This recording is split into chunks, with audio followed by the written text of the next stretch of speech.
قالوا نحن أولو قوة وأولو بأس شديد والأمر إليك فانظري ماذا تأمرين.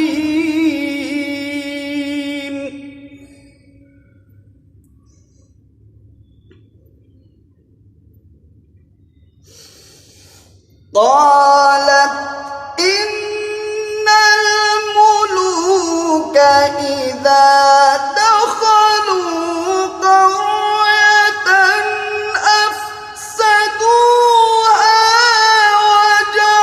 وجعلوا أعزة أهلها أذلة